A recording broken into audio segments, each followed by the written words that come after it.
اس صورت کے بہت سارے فضائل بھی ہیں۔ رسول اللہ صلی اللہ علیہ وسلم نے ارشاد فرمایا کہ قل هو اللہ احد ثلث القرآن، آپ صلی اللہ علیہ وسلم نے فرمایا کہ یہ صورت 1/3 قرآن ہے۔ حضرت قتادہ ابن نعمان رضی اللہ تعالیٰ عنہ سے روایت ہے کہ ایک شخص رات کو قل هو اللہ احد کی بہت کثرت سے تلاوت کرتے تھے جادو سے بچنے کے لیے، تو رسول اللہ صلی اللہ علیہ وسلم کو بتایا گیا ان کے بارے میں، جس نے بتایا وہ سورہ یعنی قل هو اللہ احد کی اہمیت کو کم سمجھ رہے تھے، وہ سمجھ رہے تھے کہ یہ صرف سورہ اخلاص پڑھتے ہیں اور کچھ کوئی صورت نہیں پڑھتے۔ تو جب نبی صلی اللہ علیہ وسلم کو بتایا گیا تو آپ صلی اللہ علیہ وسلم نے فرمایا انہا لتعدل ثلث القرآن، یہ 1/3 قرآن کے برابر ہے، یعنی یہ صورت معمولی نہیں ہے، ہلکی نہیں ہے۔ یہ صحیح بخاری میں یہ روایت مذکور ہے۔ اور حضرت ابو سعید خدری رضی اللہ تعالیٰ عنہ سے ایک روایت ہے، وہ اس میں ہے کہ ایک شخص رات کو صرف سورہ اخلاص کی تلاوت کیا کرتے تھے نماز میں، تو ان کی شکایت لگائی گئی نبی صلی اللہ علیہ وسلم سے۔ شکایت لگانے والے نے یعنی شکایت لگانے والے کا مقصد شکایت نہیں تھا، ایک علمی بات پر مطلع ہونا مقصد تھا، تو انہوں نے نبی صلی اللہ علیہ وسلم کو بتایا کہ یہ صرف سورہ اخلاص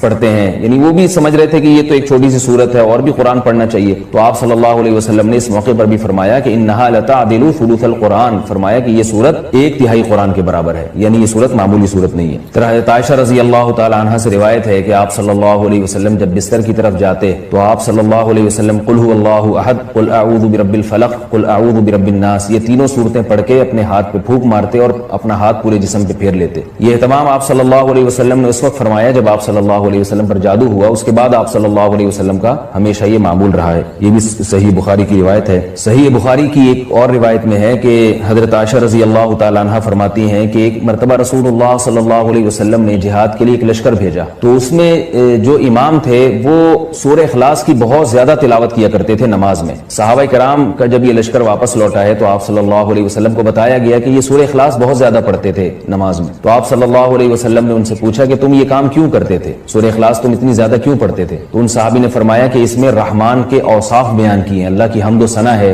اور اس وجہ سے مجھے اس سورت سے محبت ہے، یعنی محبت ہے جس کی وجہ سے میرا دل چاہتا ہے میں اس کی بار بار تلاوت کروں۔ تو آپ صلی اللہ علیہ وسلم نے فرمایا کہ صحابہ سے فرمایا کہ ان کو خبر دے دو کہ اللہ بھی تم سے محبت کرتے ہیں۔ یہ بھی ایک سورت کی ایک بہت بڑی فضیلت ثابت ہوتی ہے۔ اور عبد الرحمن ابن ابزا رضی اللہ تعالیٰ عنہ سے روایت ہے کہ رسول اللہ صلی اللہ علیہ وسلم وتر کی نماز میں پہلی رکعت میں سبح اسم ربک الاعلی، دوسری میں قل یا ایھا الکافرون، اور تیسری رکعت میں سورہ اخلاص کی تلاوت کیا کرتے تھے۔ تو وتر میں تیسری رکعت میں سورہ اخلاص کا پڑھنا یہ فضیلت کی چیز ہے۔ حضرت عقبہ ابن عامر رضی اللہ تعالیٰ عنہ سے روایت ہے کہ میں ایک مرتبہ رسول اللہ صلی اللہ علیہ وسلم سے ملا تو آپ صلی اللہ علیہ وسلم نے فرمایا کہ کیا میں تمہیں ایسی صورت کی خبر نہ دوں کہ نہ وہ صورت اللہ نے تورات میں نازل کی، نہ ایسی صورت اللہ نے انجیل میں، اور نہ ہی ایسی صورت اللہ نے کسی اور مقام پہ قرآن مجید میں نازل کی۔ میں نے عرض کیا ضرور یا رسول اللہ، تو آپ صلی اللہ علیہ وسلم نے فرمایا وہ صورتیں قل هو اللہ احد، قل اعوذ برب الفلق اور قل اعوذ برب الناس ہیں۔ اور آپ صلی اللہ علیہ وسلم نے سے فرمایا کہ کوئی بھی رات ایسی نہیں ہونی چاہیے جو ان صورتوں کی تلاوت کے بغیر گزر جائے، یعنی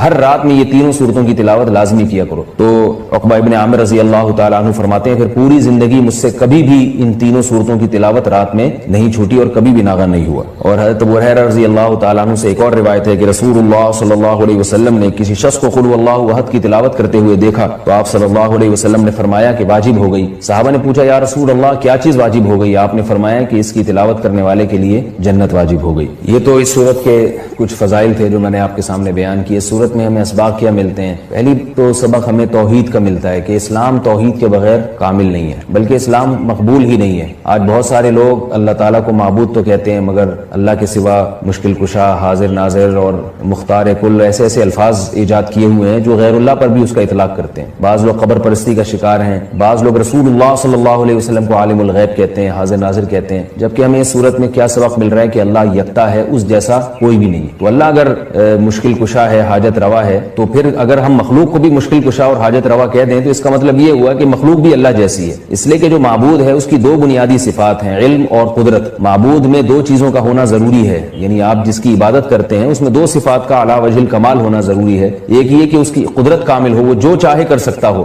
اور اسے اس کا علم کامل ہو، جیسے کہ قرآن مجید میں آتا ہے اللہ الذی خلق السبع سماوات ومن الارض مثلہن یتنزل الامر بینہن لتعلموا ان اللہ علی کل شیء قدیر وان اللہ قد احاط بکل شیء علما۔ اس آیت کا حاصل کیا ہے کہ اللہ نے اس پوری کائنات کو اس لیے بنایا تاکہ اللہ کے بارے میں دو چیزوں کا لوگوں کو یقین آ جائے۔ ایک یہ کہ لتعلموا ان اللہ علی کل شیء قدیر، کہ اللہ ہر چیز پر قادر ہے، وان اللہ قد احاط بکل شیء علما، اور اللہ کے علم سے کوئی بھی چیز خارج نہیں ہے۔ یعنی مختار کل بھی اللہ ہے اور عالم الغیب بھی اللہ ہے. تو اگر آپ اللہ کے علاوہ کسی اور کو بھی ان صفات میں اللہ کے ساتھ شریک کر دیں, چاہے وہ ذاتی کہہ کے کریں یا عطائی کہہ کے کریں, کسی بھی طرح سے کر دیں, یعنی بعض لوگ یہ کہتے ہیں کہ اللہ مشکل کشا ہے لیکن اللہ نے اپنی مخلوق میں سے بعض پیغمبروں کو مشکل کشا بنا دیا ہے, اور اللہ عالم الغیب ہے لیکن اللہ نے اپنی مخلوق میں سے بعض پیغمبروں کو عالم الغیب بنا دیا ہے. تو یہ غلط ہے. اسی کی قرآن جگہ جگہ نفی کر رہا ہے کہ علم غیب میں اور قدرت میں اللہ جیسا کوئی بھی نہیں ہے. اس لیے اس سورت سے ہمیں یہ سبق ملتا ہے. دوسرا ہمیں سبق ملتا ہے کہ لم یلد ولم یولد, کہ اللہ کے بارے میں یہ عقیدہ رکھنا کہ اس نے جنا ہے, جیسے کہ عیسائی کہتے ہیں حضرت عیسیٰ علیہ السلام اللہ کے معاذ اللہ بیٹے ہیں, تو اللہ نے کسی کو نہ تو بیٹا بنایا اور نہ اللہ نے جنا. بعض عیسائی کہتے ہیں کہ اللہ نے حضرت عیسیٰ کو جنا ہے معاذ اللہ, لیکن عیسائیوں میں جو جمہور ہیں وہ یہ کہتے ہیں کہ اللہ نے جنا تو نہیں ہے. لیکن آج انشاءاللہ اس کے بارے میں, دعا کے بارے میں کچھ بات کروں گا کہ ہم لوگ دعاؤں سے بہت زیادہ غافل ہیں. اللہ تعالیٰ نے قرآن مجید میں دعا کے بارے میں فرمایا ادعوا ربکم تضرعا وخفیا, اپنے رب کو پکارو عاجزی کے ساتھ اور چپکے سے.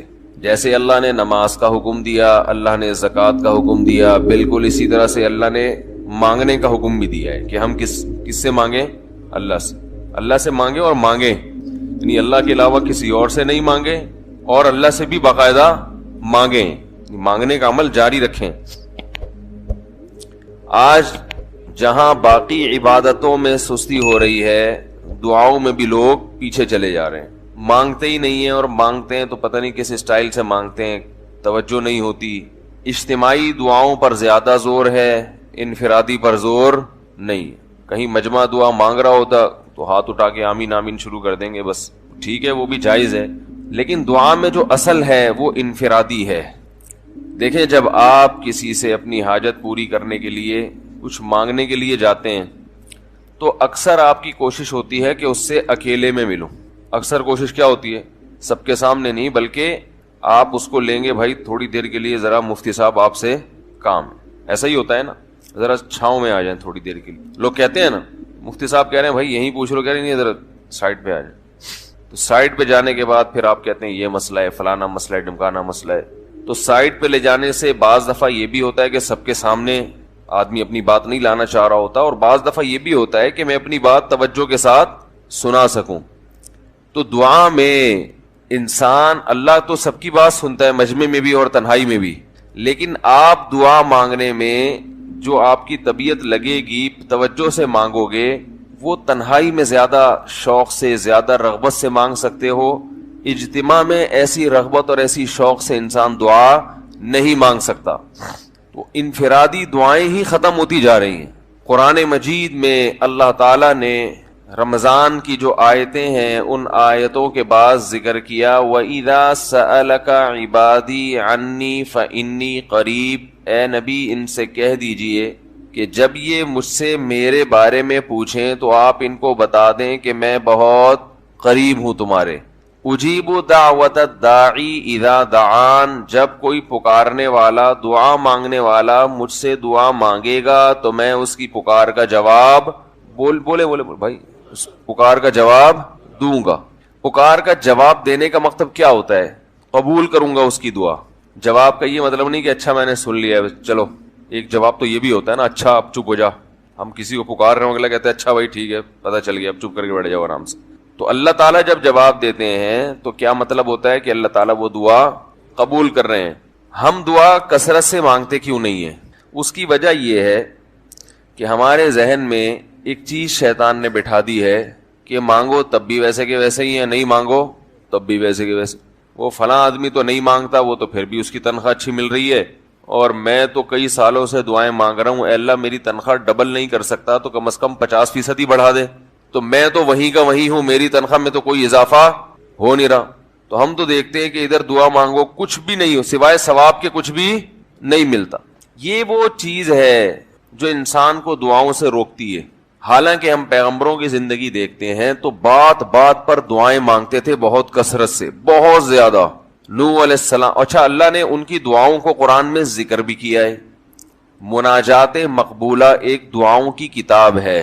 حضرت مولانا اشرف علی تھانوی رحمہ اللہ تعالی نے قرآن اور حدیث کی دعاؤں کو ایک چھوٹی سی کتاب میں جمع کر کے ایک ہفتے پہ ڈیوائیڈ کر دیا ہے اس کو, کہ آپ روزانہ ان میں سے ایک حصہ پڑھیں گے تو پورا ہفتے میں وہ تقریباً تمام دعائیں کور ہو جائیں گی جو قرآن و سنت میں بیان کی گئی ہیں. وہ کتاب ضرور خریدیں, رکھیں اپنے پاس, مناجات مقبولہ کے نام سے. تو ہم دعا کیوں نہیں مانگتے؟ مسئلہ ہمارے ساتھ یہ ہے کہ ہم کہتے ہیں کہ جو مانگتا ہے وہ بھی وہینچ کا وہینچ, اور جو نہیں مانگتا ہے وہ بھی کوئی سرخاب کے پر تو لگ نہیں جاتے کوئی مانگ رہا ہو تو. یہ وہ مسئلہ ہے جس کی وجہ سے لوگ دعائیں مانگنے میں بخل سے کام لیتے ہیں, جبکہ پیغمبر کثرت سے دعائیں مانگا کرتے تھے, بہت زیادہ. جو پچھلی آسمانی کتابیں ہیں ان میں لکھا ہوا ہے کہ یعقوب علیہ الصلاۃ والسلام اتنی کثرت سے دعائیں مانگا کرتے تھے کہ سجدے میں جا کے کہ ان کے یہ جو گھٹنے ہیں اور سر میں سخت نشان بن چکے تھے, وہ جگہ زمین پہ لگ کے سخت ہو جاتی ہے نا. تو اتنی کثرت سے دعائیں. ہم نے جن بزرگوں کے ساتھ ٹوٹا پھوٹا وقت گزارا ان کو دیکھا کہ وہ دعا بہت لمبی لمبی دعائیں مانگا کرتے تھے, بہت لمبی. ہمارے شیخ کے سامنے جب کوئی آیا کرتا تھا دعا کے لیے کہتا تو ہاتھ اٹھائے بغیر ویسے ہی اس کو ایک دعا کا جملہ کہہ دیا کرتے تھے. تو کسی نے کہا کہ آپ ہاتھ اٹھا کے اس کے لیے دعا کیوں نہیں مانگتے؟ تو فرماتے تھے کہ جب میں ایک دفعہ ہاتھ اٹھا لیتا ہوں تو پھر اتنی آرام سے نیچے گراتا نہیں, کیونکہ پھر اللہ کے دربار میں اب ہاتھ اٹھا لیے تو پھر تو ایسا ان کا دل لگتا تھا, مانگتے چلے جاتے تھے. تو بات یہ ہے کہ جب یہ یقین پیدا ہو جائے کہ جس خالق نے ہمیں پیدا کیا ہے اور جس نے ہمیں مانگنے کا حکم دیا ہے اس کے سامنے جب ہاتھ اٹھا کے گڑ گڑائیں گے تو وہ تھوڑا نہیں وہ دعا لازمی قبول کرے گا, اور وہ لازمی ہماری مانگی ہوئی چیزیں ہمیں عطا کرے گا. یہ جذبہ اور یہ نیت جب انسان میں پیدا ہو جائے تو پھر اس کا دعاؤں میں دل لگتا ہے. کیسے نہیں لگے گا؟ آپ سوچیں کہ آپ کو کوئی بتا دے کہ یہ جو سیٹھ صاحب ہیں بہت بڑے, آپ جا کے ان سے مانگو, یہ ٹائم نکال کے بیٹھے ہوئے ہیں, جتنا مانگو گے جو مانگو گے یہ دیں گے. تو اب آپ بتاؤ, آپ یہ کہو گے کہ میرے پاس مانگنے کا ٹائم نہیں ہے, ایسے موقع پہ آپ یہ کہو گے؟ آپ جائیں گے اور بسم اللہ کر کے شروع ہو جائیں گے. آپ بولیں گے سر یہ مجھے 10 فائلیں چاہیے بحریہ ٹاؤن کی. آپ سوچو گے 10 نہیں ملی تو 9 تو مل جائیں گی. سر مجھے یہ بھی چاہیے, مجھے یہ بھی چاہیے, مجھے یہ بھی چاہیے, اور آپ کو یقین ہو کہ یہ دے رہے, تو آپ کبھی بھی کنجوسی سے کام نہیں لو. پھر آپ یہ نہیں کرو گے کہ آپ مانگتے ہوئے جو ہے نا اس سے آپ جب مانگ رہے ہو تو آپ کی کبھی ادھر دیکھ رہے ہو, کبھی ادھر دیکھ رہے ہو, کبھی ناک میں انگلی گھما رہے ہو, کبھی سر میں کھجا رہے ہو. کوئی آ کے اس دوران آپ کو چھیڑے گا تو آپ کہو گے یہاں سے دفع ہو جاؤ, میں کام کر رہا ہوں. ایک بندہ سخاوت جوش میں آیا ہوا ہے ابھی اور فائلیں بحریہ ٹاؤن کی فری میں بانٹ رہا ہے. اس نے کہا بھائی جتنی مانگو گے دے دوں گا, اور جو مانگو گے دے دوں گا. تو ابھی تو میرے پاس ٹائم کم ہے, مقابلہ بہت سخت ہے. اور پھر اس میں آپ کو الفاظ بھی خود بخود آ جائیں گے, کس طرح سے سمجھانا ہے. مختلف طریقوں سے آپ بات کو